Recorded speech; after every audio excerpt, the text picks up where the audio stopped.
Welcome friends. આપણો પ્રશ્ન number 13 સવાલ આવો છે કે ધાતુ પદાર્થો માટે અવરોધકતા તાપમાન પર કેવી રીતે આધાર રાખે છે તે ચર્ચો. બરાબર. જો કોની વાત છે કે ધાતુ પદાર્થની વાત છે અને કોનો સંબંધ કીધો કે અવરોધકતા તાપમાન પર કેવી રીતે આધાર રાખે છે. જો આપણને એક માહિતી ખબર છે કે હંમેશા અવરોધકતા છે બરાબર એ તાપમાન સાથે બદલાય. આપણે થિયરીમાં જ્યારે અવરોધકતા રો વિશે શીખાતા ત્યારે એમ કીધું કે ટેમ્પરેચર બદલાય બરાબર, તો રો શું થાય બદલાય. તો હવે આપણને કોઈ ટેમ્પરેચર આપ્યું હોય બરાબર કે ભાઈ ચાલો 20°C તાપમાન લઈ લો, ત્યારે કોઈ મટીરિયલ છે એની અવરોધકતા ધારો કે 10 એકમ કહી દો. હવે આ જ પદાર્થને 30°C તાપમાને રાખવામાં આવે તો હવે એની નવી અવરોધકતા કેટલી હશે. બરાબર.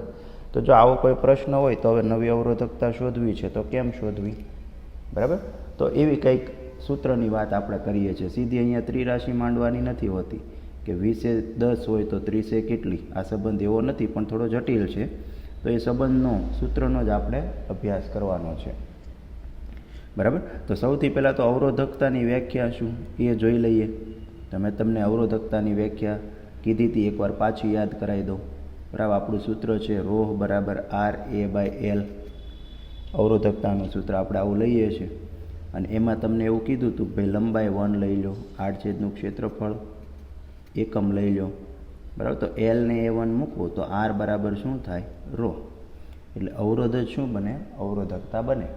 તો આના ઉપરથી વ્યાખ્યા લખી શકાય કે એકમ લંબાઈ એકમ આડછેદનું ક્ષેત્રફળ ધરાવતો તાર છે એના અવરોધને શું કહેવાય એની અવરોધકતા. એટલે જો આનું વર્ણન આ સૂત્રમાંથી આ 1 મૂકીને જે વર્ણન બને એ જ રોહની વ્યાખ્યા બને છે. એકમ લઈને જ બનાવવાની છે.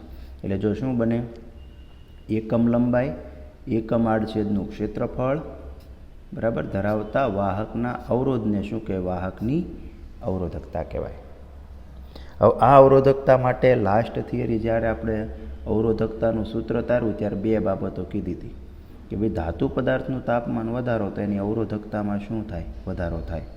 બરાબર. ધાતુ માટે આપણે એવું કીધું હતું ટી ચલે છે R અથવા તો ρ હોય. બરાબર. R ને ρ હોય સમપ્રમાણમાં જ છે એટલે હું અવરોધ બોલું કે અવરોધકતા વાત સરખી જ થાય. બરાબર. બે સમપ્રમાણમાં જ છે. તો ધાતુ માટે સંબંધ સમપ્રમાણનો હોય એટલે ટેમ્પરેચર વધે તો અવરોધ વધે અથવા અવરોધકતા વધે. બરાબર. અને એની સાથે બીજી વાત કરીએ કે સેમિકન્ડક્ટર માટે બરાબર શું સંબંધ હોય વ્યસ્ત પ્રમાણનો સંબંધ હોય. બરાબર. ટેમ્પરેચર વધે તો અવરોધ શું થાય ઘટે. પણ ગણવું હોય તો કયા સૂત્રથી ગણાય. તો જો આવું એક સૂત્ર છે કે જો તાપમાનના ફેરફારનો ગાળો બહુ મોટો ન હોય બરાબર તો અવરોધકતા માટે આપણી પાસે એક સૂત્ર છે ρθ બરાબર ρθ0 કૌંસમાં 1 + α કૌંસમાં θ - θ0. બરાબર. જો આને બરાબર પહેલાં યાદ રાખી લો. 2 સૂત્ર આવા યાદ રાખવાના છે. આના આધારિત ઘણા દાખલા અંદર ગણેલા છે. સૂત્ર રિપીટ કરું છું. શું છે ρθ બરાબર ρθ0 1 + α θ - θ0. હવે આમાં બધા પદની ઓળખાણ આપીએ. જો તો અહીંયા θ0 શું છે એ સંદર્ભ તાપમાન છે. બરાબર. આને શું કહીશું θ0 ને સંદર્ભ તાપમાન. તો ρθ0 ને શું કહીશું એ સંદર્ભ તાપમાને અવરોધકતા. જો ρ એટલે અવરોધકતા પણ ક્યારે કયા તાપમાને તો કે θ0 એટલે સંદર્ભ તાપમાને અવરોધકતા. આ સંદર્ભ તાપમાન. આ θ છે કોઈ અજ્ઞાત તાપમાન છે જે શોધવાનું છે. તો ρθ શું છે અજ્ઞાત તાપમાને અવરોધકતા છે. બરાબર. એક ઉદાહરણ આપીને તમને સમજાવું એટલે તમને ખ્યાલ આવી જાય. જો આ જ આપણો દાખલો છે.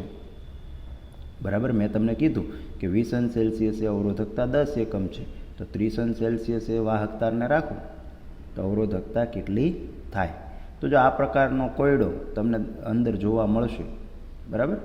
તો હવે આમાં કિંમતો આ સૂત્ર વાપરવાનું છે. તો આમાં કિંમતો કઈ મૂકશું.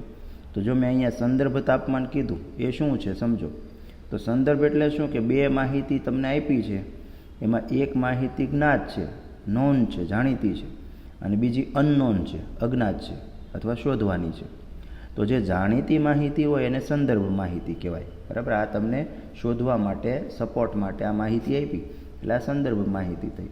અને આ કઈ થઈ ગઈ અજ્ઞાત, કે અહીંયા કોઈ બીજા તાપમાને તમારે કંઈક શોધવું છે. બરાબર. તો જો હવે સંજ્ઞા કઈ રીતે આપશું, તો જો આ તાપમાન છું, આ સંદર્ભ માહિતી છે એટલે આ સંદર્ભ તાપમાન કહીશું, એટલે θ0 લઈશું 20.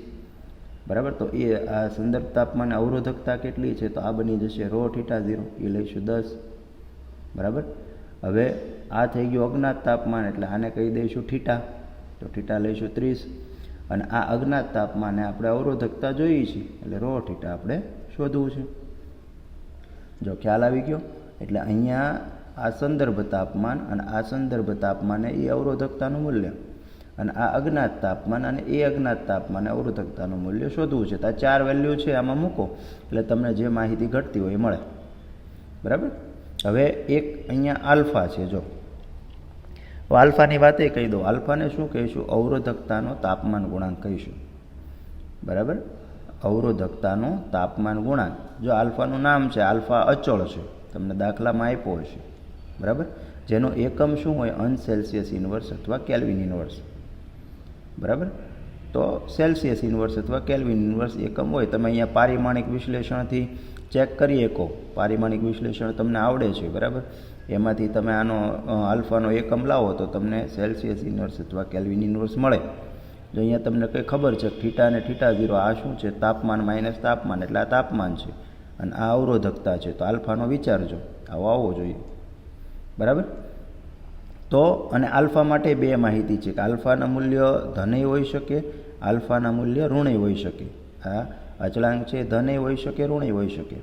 તો ક્યારે ધન ઋણ શું સમજવાનું, તો જો ધાતુના આલ્ફાના મૂલ્યો કેવા હોય, ધન. બરાબર. બધી ધાતુ માટે આલ્ફા વેલ્યુ ધન હશે. આલ્ફા ધન હોય એટલે શું સમજવાનું, ટેમ્પરેચર વધે. બરાબર. તો અવરોધકતા અથવા અવરોધ શું થતો હોય, વધતો હોય. સમપ્રમાણનો સંબંધ હોય ટેમ્પરેચર અને અવરોધક માટે. બરાબર. તો હવે તમને ખ્યાલ છે કે ધાતુ માટે સમપ્રમાણનો સંબંધ છે, એટલે એનો આલ્ફા કેવો, ધન. એની સામે સેમિકન્ડક્ટરનો આલ્ફા કેવો કીધો, ઋણ. તો આપણને ખબર છે ટેમ્પરેચર વધે તો અવરોધકતા અથવા અવરોધ શું થાય, ઘટે. તો આવી રીતે આલ્ફાની વાત થાય. બરાબર. તો આલ્ફા એ ઓળખાઈ ગયું, અને આ સૂત્રનો યુઝ કેમ કરવો એ ખબર પડી ગઈ. હવે જો આ અવરોધકતામાં સૂત્ર છે, માની લો અવરોધ આપ્યો હોય, આ જ રકમ આવી હોય કે 20 સેલ્સિયસ તાપમાને અવરોધ 10 છે, તો 30 સેલ્સિયસ તાપમાને અવરોધ કેટલો હશે.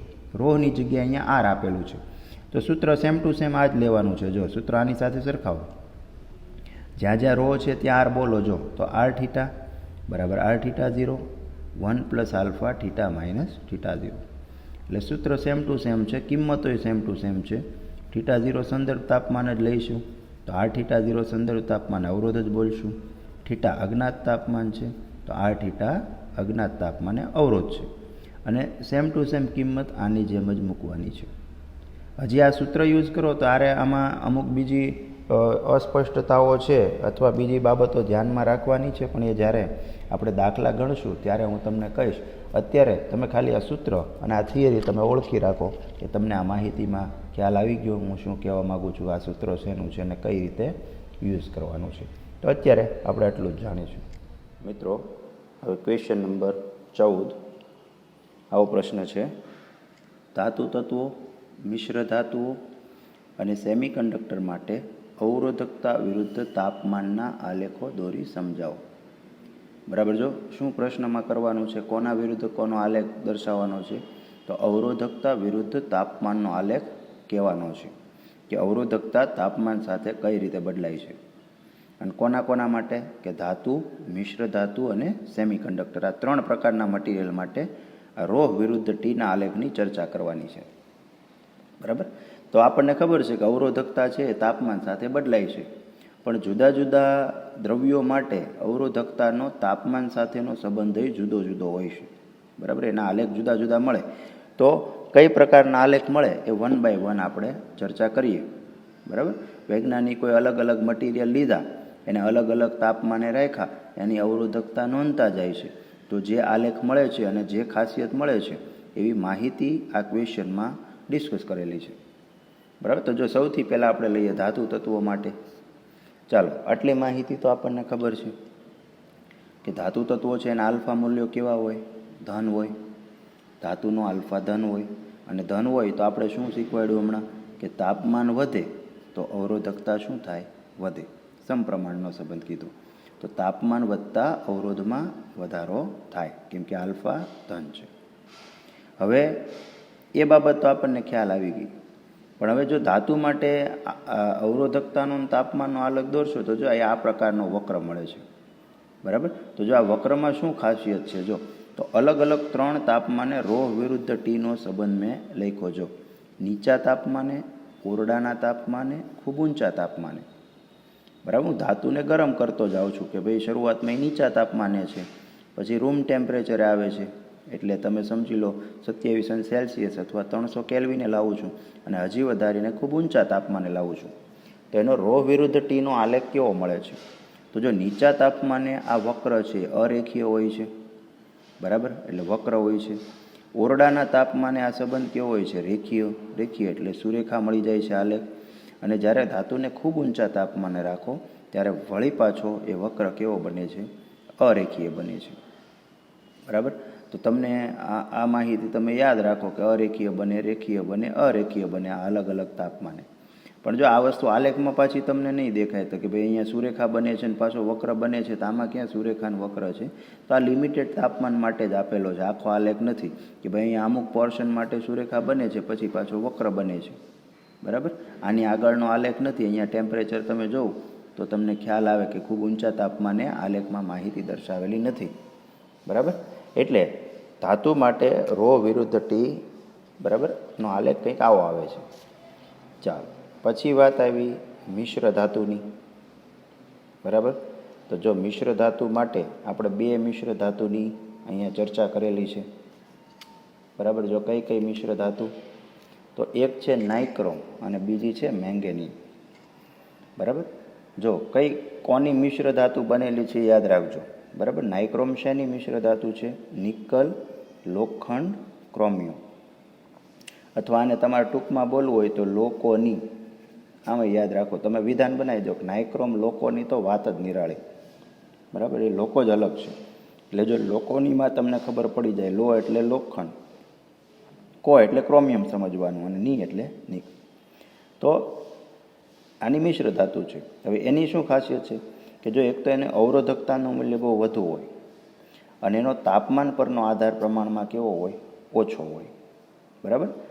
તમે આનું કોષ્ટક આપેલું છે ટેક્સ્ટ બુકમાં, જુદા જુદા દ્રવ્યોની અવરોધકતાના મૂલ્ય દર્શાવ્યા છે. એમાં તમે જોજો કે નાઇક્રોમની અવરોધકતાનું મૂલ્ય સૌથી વધારે છે, બહુ વધારે છે. કદાચ તમને ખ્યાલ હોય તો આ તાર આપણે વ્યવહારમાં ઘરમાં અલગ અલગ ઇલેક્ટ્રોનિક ઉપકરણમાં વાપરીએ છીએ, બરાબર. તમે ઇલેક્ટ્રિક સગડી જોઈ છે, બરાબર, હીટર છે, તો આની અંદર જે ગરમી પેદા થાય છે, લાલ ચોળ તાર ગરમ થાય છે, એ નાઇક્રોમનો તાર હોય, કેમ કે એની અવરોધકતા ખૂબ જ વધુ હોય, એટલે બહુ સારું એવું એ ગરમ થાય. પણ તાપમાન પરનો આધાર કેવો છે? ઓછો. એટલે શું કે એની અવરોધકતા તાપમાન બદલાય તો બહુ ઝાઝી બદલાતી નથી, અથવા ધીમે ધીમે બદલાય છે. એટલે તાપમાન પર આધાર કેવો છે? ઓછો. એ જ રીતે બીજી મિશ્ર ધાતુ છે એ છે મેંગેનીઝ. જો અહીંયા મેંગેનીઝ નથી, મેંગેનીન છે મિશ્ર ધાતુ. હવે કઈ કઈ ધાતુની બનેલી છે? તો એ તાંબુ, મેંગેનીઝ અને નિકલની મિશ્ર ધાતુ છે. પહેલાં તો યાદ રાખો, બરાબર. જો આને મેંગેનીન માટે યાદ રાખવું હોય તો ટૂંકમાં શું લખીએ? મહેતાની, તારક મહેતાની ઘરવાળી, બરાબર. એટલે શું? મે એટલે મેંગેનીઝ, તા એટલે તાંબુ, અને ની એટલે નિકલ. એની મિશ્ર ધાતુ છે મેંગેનીન. હવે આની અવરોધકતા કેવી છે કે તાપમાનથી લગભગ કેવી છે? સ્વતંત્ર છે, બરાબર. તો આ તાપમાનથી સ્વતંત્ર એટલે અવરોધકતા તાપમાન પર આધાર લાગતી નથી, અથવા બહુ બધું તાપમાનમાં મોટા ચેન્જ કરો ત્યારે અવરોધકતા લગભગ સહેજ બદલાય, એટલે લગભગ સ્વતંત્ર છે એમ કહેવાય, બરાબર. એટલે તાપમાનથી કેવી છે? સ્વતંત્ર. જો આ બેમાં ફરક છે, અહીંયા તાપમાન પર આધાર ઓછો છે, બરાબર, અને અહીંયા તો સ્વતંત્ર છે. અને એનો આલેખ અવરોધકતા અને તાપમાનનો દોર્યો હોય તો આ રીતનો વક્ર છે, બરાબર. સુરેખ આલેખ મળે છે. આલેખ સીધા યાદ રાખજો, એ ડેટાને આધારે દોરાયેલા હોય. હજી એક આમાં માહિતી છે કે નાઇક્રોમની અવરોધકતા 0 કેલ્વિન તાપમાને, નિરપેક્ષ શૂન્ય તાપમાને શૂન્ય થતી નથી. શુદ્ધ ધાતુની અવરોધકતા છે 0 કેલ્વિન તાપમાને શૂન્ય થાય છે. જ્યાં મેં અંદર વિધાન છે અને મેં સાંકેતિક સ્વરૂપમાં લખ્યું છે. શું કીધું? કે ધાતુને તમે નિરપેક્ષ શૂન્ય તાપમાને લઈ જાઓ, 0 કેલ્વિન તાપમાને લઈ જાઓ, તો એની અવરોધકતા ઘટીને શું થાય? 0 થઈ જાય, તાપમાન ઘટે, અવરોધકતા ઘટે અને ઘટીને કેટલી થઈ જાય? 0 થઈ જાય. પણ નાઇક્રોમની અવરોધકતાનું મૂલ્ય મેં કીધું ઘણું બધું વધુ છે, બરાબર. તો આ નાઇક્રોમ એવી મિશ્ર ધાતુ છે કે એનું અવરોધકતા 0 કેલ્વિન તાપમાને 0 થતી નથી, બરાબર. તો એ આ બે મિશ્ર ધાતુની મેં ખાસિયત કીધી. અને છેલ્લે આવે સેમિકન્ડક્ટર. તો એ બહુ સરળ છે. જો પહેલાં તો સેમિકન્ડક્ટરમાં કોણ આવશે? તો મેં તમને કીધું જકાસ, બરાબર. જ એટલે જર્મેનિયમ, કા એટલે કાર્બન, સ એટલે સિલિકોન યાદ રાખવાનું. તો સેમિકન્ડક્ટર અથવા અર્ધધાતુના ઉદાહરણ કયા? જકાસ છે. તો જો એનો આલ્ફા ઋણ છે, બરાબર. આલ્ફા ઋણ છે આપણને ખબર છે સેમિકન્ડક્ટરનો. અને ઋણ આલ્ફા એટલે આપણે શું કીધું કે એનું તાપમાન વધે તો અવરોધકતા શું થાય? ઘટે. તાપમાન અને અવરોધકતાનો સંબંધ કેવો છે? વ્યસ્ત પ્રમાણનો, બરાબર. એટલે જો એનો અવરોધકતા તાપમાનનો આલેખ આ રીતનો વક્ર હોય, અહીંયાથી તમે તાપમાન આમાં આગળ આગળ વધારતા જાઓ જો, અને એને અનુરૂપ, બરાબર, તમે અવરોધકતા લ્યો તો જો એ ઘટતી જશે. આમાં આલેખ નીચે નીચે આવે છે એટલે ઘટે છે, બરાબર. એટલે ત્રણેયમાં તમને મેં માહિતી કીધી, બરાબર. ધાતુ અને સેમિકન્ડક્ટરમાં બહુ ટૂંકી ટચ બાબત છે. અને મિશ્ર ધાતુમાં આ બે મિશ્ર ધાતુની વાત ચર્ચા કરવાની છે અને 3 આલેખ એ યાદ રાખવાના છે. એટલે આખો માહિતીલક્ષી પ્રશ્ન છે, જ્યાં જ્યાં સ્પષ્ટતા કરવા જેવી હોય એ મેં તમને કહી દીધી છે. બાકી આ માહિતી તમે સીધી યાદ રાખીને તૈયાર કરી શકો. મિત્રો, આપણો આગળનો પ્રશ્ન નંબર 15, બરાબર. જો પ્રશ્ન આવો છે, અવરોધના મુખ્ય પ્રકારો જણાવો. કોઈ એક ઉદાહરણ દ્વારા કાર્બન અવરોધનું મૂલ્ય કઈ રીતે નક્કી કરવામાં આવે છે તે સમજાવો, બરાબર. જો આપણો ટોપિક આવો છે કે અવરોધોના પ્રકારો, અને એમાં એક ખાસ પ્રકારનો અવરોધ જેને આપણે કહીશું કાર્બન અવરોધ, બરાબર, એ કઈ રીતે નક્કી કરવામાં આવે છે. હવે જો સીધી સાદી ચર્ચા એ છે કે આપણને એમ થાય કે આ અવરોધ, તમે ઇલેક્ટ્રોનિક સર્કિટ જોયો એમાં ઘણા બધા પાર્ટ્સ જોયા હશે. તમે કોઈ રિમોટનું કોઈ સર્કિટ ખુલી જાય તો ઘણી બધી વસ્તુ પ્લાસ્ટિકની પટ્ટી પર ચોંટાડેલી તમને જોવા મળશે. એમાં એક ઘટક છે એ કાર્બન અવરોધ છે. આપણે સર્કિટમાં અવરોધનો ઉપયોગ ભરપૂર કરીએ છીએ. આપણને એમ થાય અવરોધ શું કરતો હશે? તો જો નામ ઉપરથી જ ખબર પડે એ અવરોધ છે. એટલે શું કરે? અવરોધ હંમેશા શું કરે? પ્રવાહને કંટ્રોલ કરે, બરાબર. સર્કિટમાં આપણે અવરોધ શા માટે રાખીએ? તો કે ભાઈ આપણે પ્રવાહનું નિયંત્રણ કરીએ.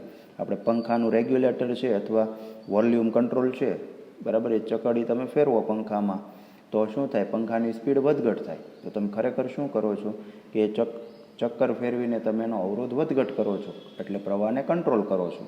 અને એ પ્રમાણે પંખો કંટ્રોલ થાય છે, એની સ્પીડ કંટ્રોલ થાય છે, બરાબર. તો કાર્બન અવરોધો શીખવાના છે. પણ પહેલાં તો અવરોધના પ્રકારો.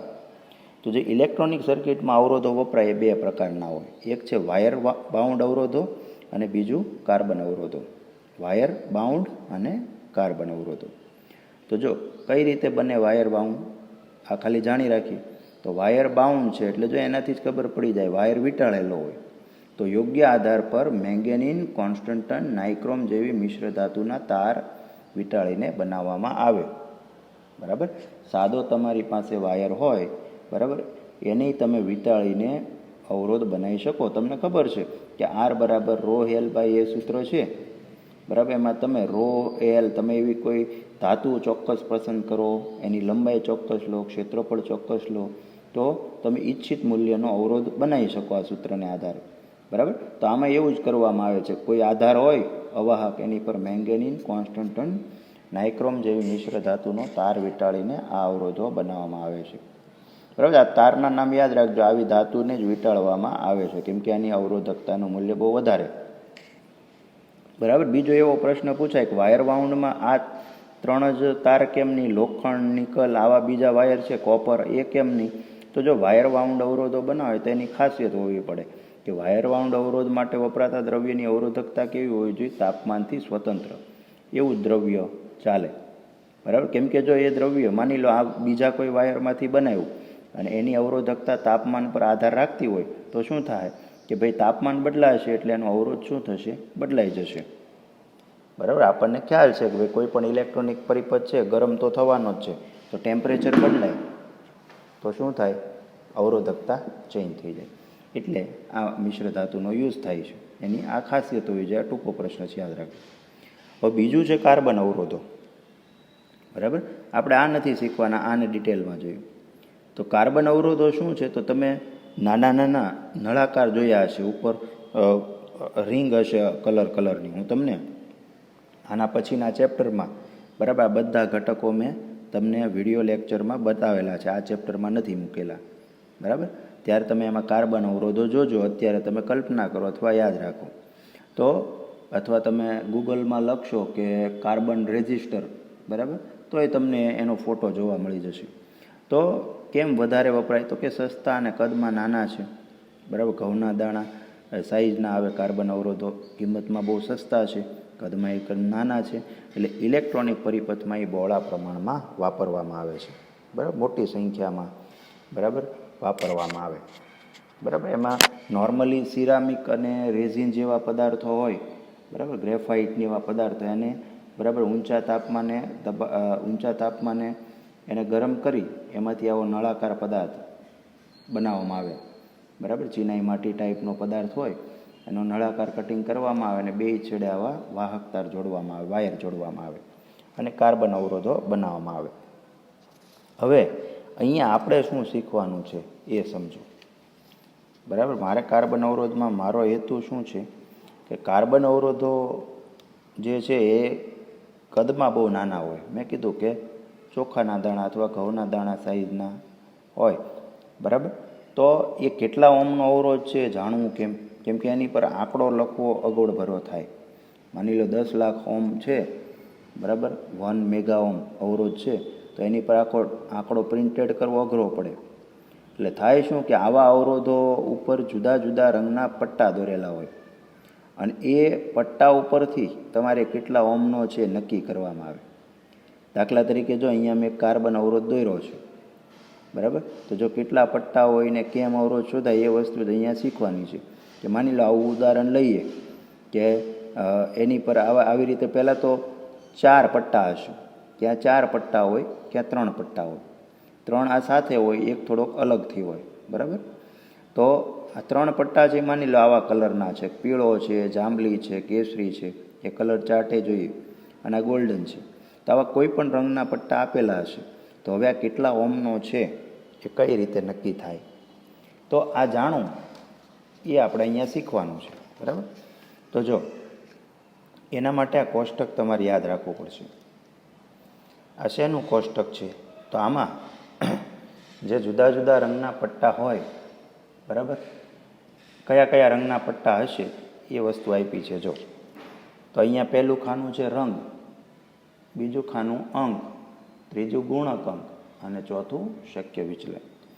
તો કાર્બન અવરોધ ઉપર અહીંયા જે રંગ લખ્યા છે એમાંથી જ કોઈ રંગના પટ્ટા હશે, બરાબર. જો પહેલાં કોષ્ટક આપણે બરાબર યાદ કેમ રાખવું એની ચાવીઓ લઈ લઈએ. કોષ્ટક યાદ રહી જાય પછી પેલું ઉદાહરણ છે એમાં અવરોધનું મૂલ્ય ગણતા શીખીએ એટલે આ ટૉપિક આપણો કમ્પ્લીટ થાય. જો તો એમાં રંગ ક્રમમાં હશે black, brown, red, orange, yellow, green, blue, violet, grey, white, gold, silver અને નો કલર, બરાબર. ગુજરાતીમાંય આના નામ શીખો. બ્લેક એટલે કાળો, બ્રાઉન એટલે કથ્થઈ.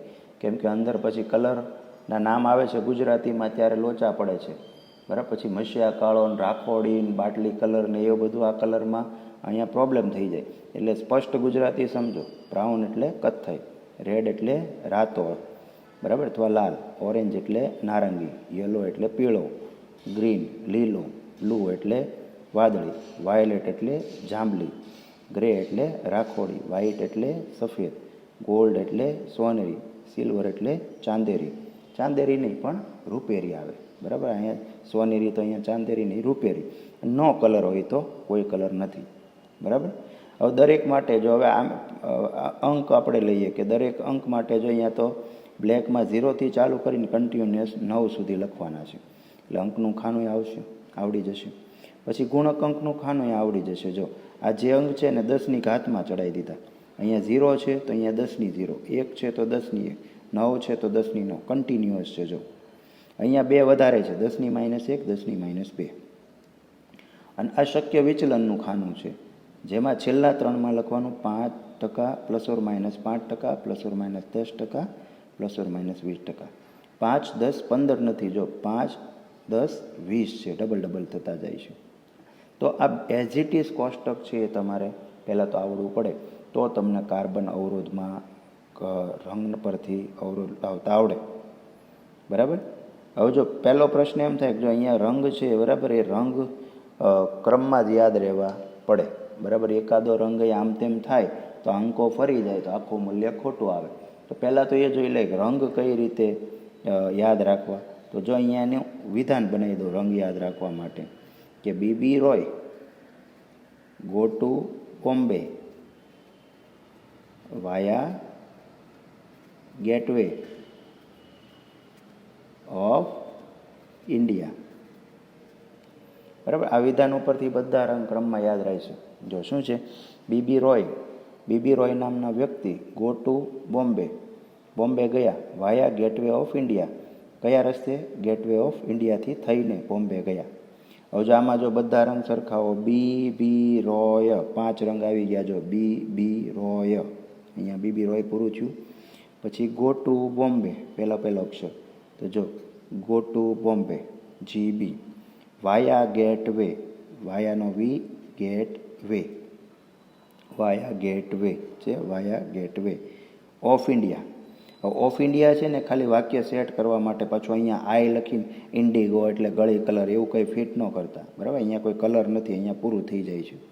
બરાબર. તો અહીંયા વિધાનનો અર્થ પૂરો થઈ ગયો. હવે ગોલ્ડ સિલ્વરને નો કલર જાતે યાદ રાખવાનું, અથવા એમ યાદ રાખવાનું બીબી રોય શા માટે ગયા? ભાઈ સોનાના અને ચાંદીના ઘરેણા લેવા માટે, પણ એ કંઈ લઈને આવ્યા નહીં, નો કલર. બરાબર. ચાલો, તો આવી રીતે આ ક્રમ યાદ રહી ગયો તો તમને આખું કોષ્ટક યાદ રહી ગયું. આમાં બીજી મિસ્ટેક થઈ શકે એમ છે, એટલે જરાક જોજો કે 2 જી છે. જો જી, બરાબર, અહીંયા જી આવશે, અહીંયા જી આવશે, તો પહેલો જી ગ્રીન, બીજો જી ગ્રે, એ ક્રમમાં ઉલટા ન થઈ જાય. અને 2 બી આવશે, પહેલો બ્લેક, બીજો બ્રાઉન. બરાબર. બ્રાઉન બ્લેક એ અલ્ટરનેટ ન થાય. એટલે આખું કોષ્ટક આપણે જોયું. હવે આનો અર્થ સમજીએ. બરાબર, કે ભાઈ આ શું દર્શાવે.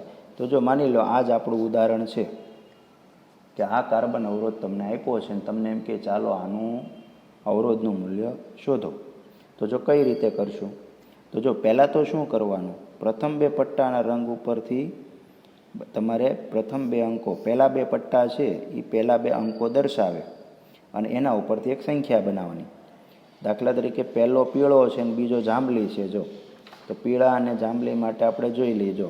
પીળો એટલે કેટલા? નંબર 4, અને જાંબલી એટલે કેટલા? 7. બરાબર. તો જો એની એક સંખ્યા બનાવી નાખવાની, પીળો 4, જાંબલી 7, એટલે સંખ્યા કેટલી બની? 47. એટલે પહેલા 2 પટ્ટાથી એક સંખ્યા બનાવો, આંકડા લખી નીચે. હવે જો ત્રીજો પટ્ટો છે, બરાબર, ત્રીજો પટ્ટો છે એ આ બનતી સંખ્યાને 10n વડે ગુણવાનું સૂચવે. બરાબર. ત્રીજો પટ્ટો કયો છે? કેસરી. તો ચાલો કેસરીમાં જોવાનું છે. બરાબર. ચાલો કેસરી એટલે કયો જોઈશું? ઓરેન્જ. બરાબર. નારંગી અથવા કેસરી. તો જો એ અહીંયા જોવાનું, ગુણ્યા લખ્યું છે ને એટલા વડે ગુણવાનું, એટલે કેટલી છે? 10^3 વડે ગુણવાના છે. એટલે આ ત્રીજા પટ્ટામાં આપણે લખ્યું ગુણ્યા 10^3. ચાલો થઈ ગયું. એટલે જો અંક કેટલું આવ્યું? 47,000. આ મૂલ્ય આવ્યું ને, 47 ગુણ્યા 10^3, 47,000 અથવા 47 કિલો ઓહ્મ. તો જો આવી રીતે અવરોધનું મૂલ્ય નક્કી થાય. તમને ખ્યાલ આવી ગયો કે પહેલાં 2થી સંખ્યા બનાવો, ત્રીજા ખાનામાં ત્રીજું જે છે એવો ગુણક અંકવાળું જોવાનું, પહેલાં 2 અંક છે એ આમાંથી જોવાના, ત્રીજો પટ્ટો છે આમાંથી જોવાનો, એટલે તમારું અવરોધનું મૂલ્ય આવી જાય. હવે ચોથો પટ્ટો છે, જો એમાં શક્ય ટોલરન્સ અથવા વિચલન કીધું છે. હવે ચોથો પટ્ટો શું દર્શાવે? બરાબર, કે આ કાર્બન અવરોધ છે એના મૂલ્યમાં ચોક્કસ હોય નહીં, એમાં એરર હોય, ત્રુટિ હોય. તો કેટલી એરર છે, બરાબર, એ શું દર્શાવે? ચોથો પટ્ટો દર્શાવે. બરાબર. સમજીએ. દાખલા તરીકે માની લો અહીંયા આપણા કેસમાં અવરોધનું મૂલ્ય એવું 47, અહીંયા લખું છું 47 kilo ohm plus or minus. બરાબર. હવે જો ચોથો પટ્ટો કયો છે? ગોલ્ડન છે. તો જો ગોલ્ડનમાં જો, ચાલો આ ગોલ્ડન પટ્ટો છે તો ટોલરન્સ કેટલું છે? 5%. તો આ પ્લસ ઓર માઇનસ શું લખાય? 5%. ચોથો પટ્ટો આ દર્શાવે.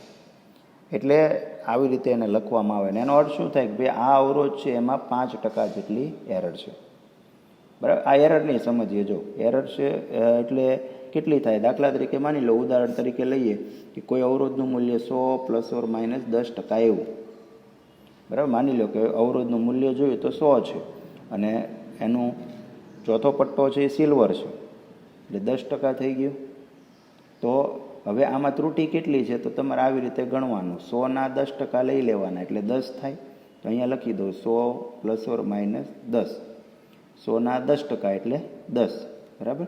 અને 100 ± 10નો અર્થ ખબર છે કે 100 + 10 થી 100 - 10 એટલે કેટલા છે, 110 થી 90. એનો અર્થ થાય કે ભલે અહીંયા 100 ઓહ્મનો અવરોધ લખો, તમારું મૂલ્ય ભલે 100 ઓહ્મનું મળ્યું, પણ એની એકચ્યુઅલ વેલ્યુ 90 થી 110 વચ્ચેની હશે, એટલી એરર હશે. તો આ શું કહેવાય, શક્ય વિચલન, બરાબર. અથવા ઇંગ્લિશમાં એને કહેવાય ટોલરન્સ. શું કહેવાય, ટોલરન્સ, બરાબર. એટલું એમાં વેરિએશન થઈ શકે. એટલે આખો કાર્બન અવરોધ, બરાબર, આ કોષ્ટક ઉપર છે. કોષ્ટકમાં તમને જે ડેટા આપ્યા છે, રંગ આપ્યા છે, એને આધારે આંકડા નક્કી કરો, વિચલન નક્કી કરો, તો એ અવરોધનું મૂલ્ય તમે શોધી શકો. તો આને શું કહેવાય, કાર્બન અવરોધ તરીકે ઓળખવામાં આવે. આવા બીજા મૂલ્ય શોધવા માટેના MCQ હોય, તમે અંદર બુકમાં જોવો એટલે તમને એ વસ્તુ ખ્યાલ આવી જશે.